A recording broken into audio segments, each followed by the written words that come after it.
નખત્રાણા તાલુકાના શાયરાયક્ષ ગામે વિશ્વ હિન્દુ પરિષદ સૌરાષ્ટ્ર દેશી વંશ રક્ષણ સંવર્ધન સમિતિ દ્વારા વેસલપર તથા શાયરાયક્ષ ખાતે ગૌ ઉત્પાદન પ્રશિક્ષણ વર્ગનું આયોજન કરવામાં આવ્યું હતું। હવે જોઈએ નખત્રાણા આમતક ન્યૂઝ બ્યુરોનો એક વિસ્તૃત અહેવાલ। નખત્રાણા તાલુકાના શાયરાયક્ષ ગામે વિશ્વ હિન્દુ પરિષદ સૌરાષ્ટ્ર દેશી વંશ રક્ષણ સંવર્ધન સમિતિ દ્વારા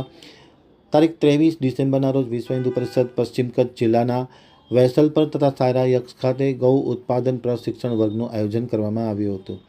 જિલ્લાના મહિલા અધ્યક્ષ ગૌભક્ત પ્રેમિલાબેન પોકાર અને વિથોણ પ્રખંડના અધ્યક્ષ ભાનુબેન અને લીલાબેન દ્વારા વર્ગનું આયોજન કરવામાં આવ્યું હતું, જેમાં વેસલપર ખાતે 50 તથા શાયરા મુકામે 35 બહેનો ઉપસ્થિત રહી પ્રશિક્ષણ મેળવ્યું હતું,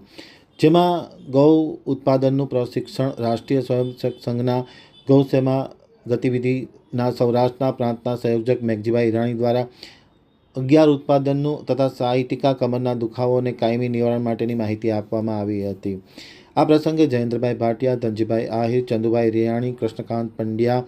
સંદીપભાઈ મોરસિયા, કિશોરભાઈ રંગાણી, સરપંચ જયંતિભાઈ પટેલ તથા અન્ય લોકો ખાસ ઉપસ્થિત હતા, એમ આમતક ટીવી સાથેની વાતચીતમાં માહિતી આપતા કૃષ્ણકાંત પંડ્યાએ જણાવ્યું હતું।